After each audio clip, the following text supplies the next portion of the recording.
تا صبح روشن بود. من خاطراتو دود می کردم، اون از یه جایی گرم رفتن بود. آزرا، من هیچ وقت نمیخواستم اینجوری بشه.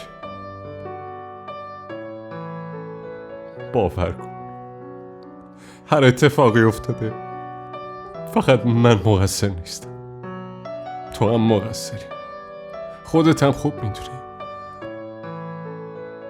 تا زندگی رو امتحان کردی،